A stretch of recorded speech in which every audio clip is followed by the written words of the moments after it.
Hello student. आज हम आपकी हिंदी की किताब से पाठ 11 जिसका शीर्षक है जो देख कर भी नहीं देखते पढ़ेंगे और इसके प्रश्नोत्तर को भी हम देखेंगे। तो आइए हम इस पाठ को पढ़ें। कभी कभी मैं अपने मित्रों की परीक्षा लेती हूँ, यह परखने के लिए कि वह क्या देखते हैं। हाल ही में मेरी एक प्रिय मित्र जंगल की सैर करने के बाद वापस लौटी। मैंने उनसे पूछा, आपने क्या क्या देखा? कुछ खास तो नहीं, उनका जवाब था। मुझे बहुत अचरज नहीं हुआ, क्योंकि मैं अब तक इस तरह के उत्तरों की आदी हो चुकी हूँ। मेरा विश्वास है कि जिन लोगों की आंखें होती हैं वे बहुत कम देखते हैं। क्या यह संभव है कि भला कोई जंगल में घंटा भर घूमे और फिर भी कोई विशेष चीज ना देखे? मुझे, जिसे कुछ भी दिखाई नहीं देता, को भी सैकड़ों रोचक चीजें मिल जाती हैं, जिन्हें मैं छू कर पहचान लेती हूँ। मैं भोजपत्र के पेड़ की चिकनी छाल और चीड़ की खुरदरी छाल को स्पर्श से पहचान लेती हूँ। वसंत के दौरान मैं टहनियों में नई कलियां खोजती हूँ। मुझे फूलों की पंखुड़ियों और मखमली सतह छूने, उनकी घुमावदार बनावट महसूस करने में अपार आनंद मिलता है। इस दौरान मुझे प्रकृति के जादू का कुछ एहसास होता है। कभी जब मैं खुशनसीब होती हूँ तो टहनी पर हाथ रखते ही किसी चिड़िया के मधुर स्वर कानों में गूंजने लगते हैं। अपनी उंगलियों के बीच झरने के पानी को बहते हुए महसूस कर मैं आनंदित होती हूँ। मुझे चीड़ की फैली पत्तियाँ या घास का मैदान किसी भी महंगे कालीन से अधिक प्रिय है। बदलते हुए मौसम का समा मेरे जीवन में एक नया रंग और खुशियाँ भर जाता है।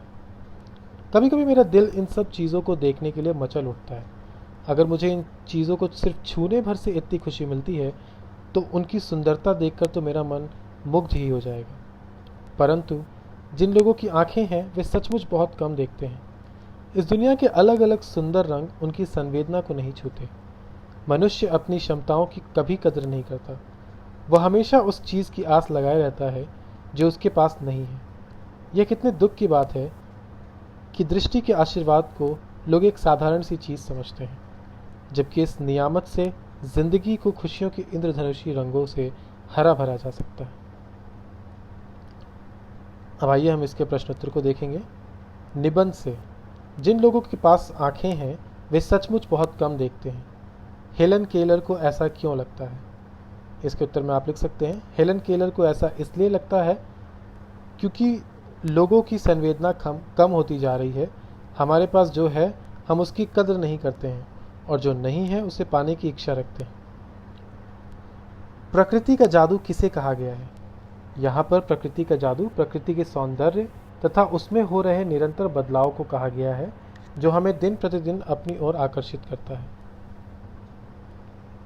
कुछ खास तो नहीं, हेलन की मित्र ने यह जवाब किस मौके पर दिया, और यह सुनकर हेलन को आश्चर्य क्यों हुआ? इसके उत्तर में आप लिख सकते हैं, जंगल से सैर करके लौटी हुई अपनी एक प्रिय मित्र से जब हेलन ने पूछा, आपने क्या क्या देखा, तब उसके मित्र ने यह जवाब दिया, कुछ खास तो नहीं। जिस प्रकृति के स्पर्श मात्र से उनका मन आनंदित होता है, उस सुंदर और आकर्षक प्रकृति के दर्शन करके भी किसी को उसमें अगर कोई खास बात नजर नहीं आती है तो यह बहुत दुख की बात है। इसलिए यह सुनकर हेलन को आश्चर्य हुआ।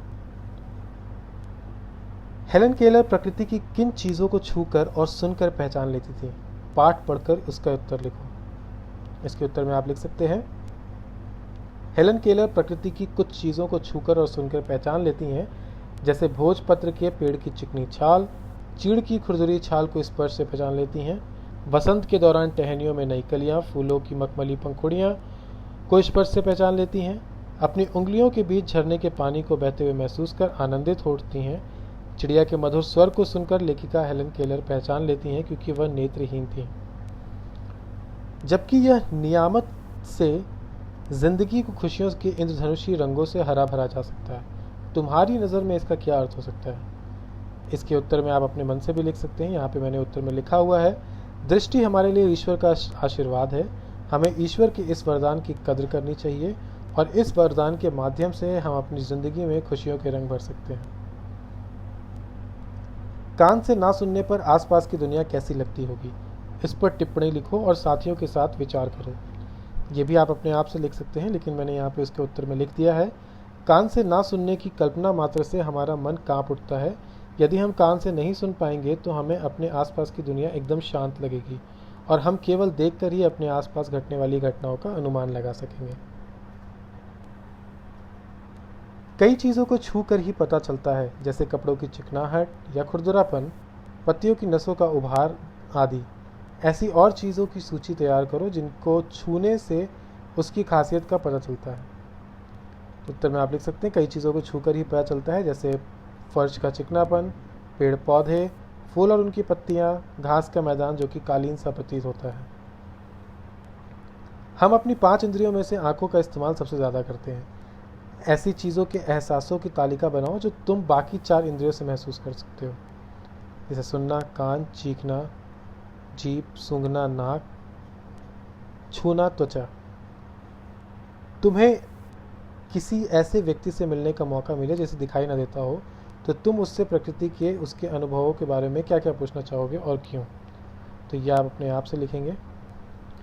अनुमान और कल्पना के सारे प्रश्न आप अपने आप से करेंगे, जिसमें लिखा है इस तस्वीर में तुम्हारी पहली नज़र कहाँ जाती है, गली में क्या क्या चीज़ें हैं, कौन कौन सी चीज़ें हैं जो तुम्हारा ध्यान अपनी ओर खींच रही हैं, इस गली में हमें कौन कौन सी आवाज़ें सुनाई देंगी। भाषा की बात। पाठ में स्पर्श से संबंधित कई शब्द आए हैं। नीचे ऐसे कुछ और शब्द दिए गए हैं, बताओ कि किन चीज़ों का स्पर्श होता है।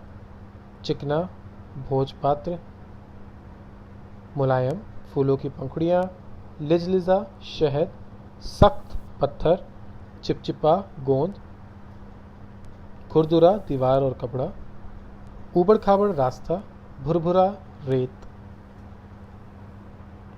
अगर मुझे इन चीज़ों को छूने भर से इतनी खुशी मिलती है तो उनकी सुंदरता देखकर तो मेरा मन मुग्ध हो जाएगा। ऊपर रेखांकित संज्ञाएं क्रमशः किसी भाव और किसी की विशेषता के बारे में बता रही हैं। ऐसी संज्ञाएं भाववाचक कहलाती हैं। गुण और भाव के अलावा भाववाचक संज्ञाओं का संबंध किसी की दशा और किसी कार्य से भी होता है। भाववाचक संज्ञा की पहचान यह है कि इससे जुड़े शब्दों को हम सिर्फ महसूस कर सकते हैं, देख या छू नहीं सकते। नीचे लिखी भाववाचक संज्ञाओं को पढ़ो और समझो। इनमें से कुछ शब्द संज्ञा और कुछ क्रिया से बने हैं, उन्हें भी पहचान कर लिखो, जैसे मिठास, बुढ़ापा, ताजगी, भूख, घबराहट और क्रोध भाववाचक संज्ञा है। शांति, बहाव, मजदूरी, भोलापन, फुर्ती क्रिया है।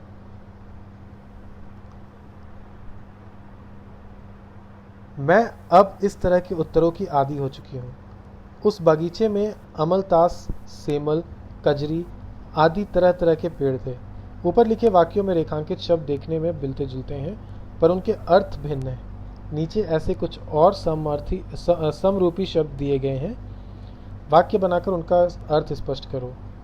अवधि, अवधि, में, मैं, मेल, मैल, और अवधि जिसका अर्थ है समय, इस कार्य को करने की अवधि समाप्त हो चुकी है।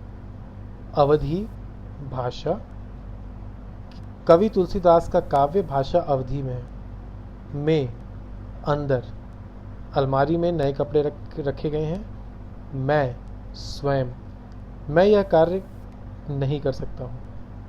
मेल, मिलना मिलाप, आपसी मेल जोल से प्यार बढ़ता है। मैल, गंदगी, कमरे की खिड़की और दरवाज़ों पर मैल जमी हुई है। और किसी तरफ, सूरज पूरब दिशा की ओर उगता है। और तथा एवं, राम और श्याम दोनों भाई हैं।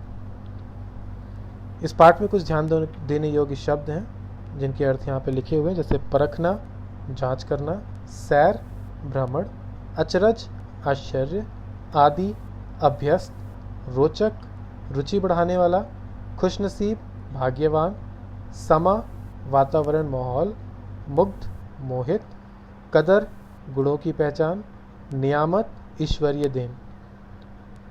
तो यहाँ पे ये पाठ समाप्त होता है। इन सारे प्रश्नोत्तर को आप अपनी कॉपी में लिखेंगे और उनको याद करेंगे। धन्यवाद।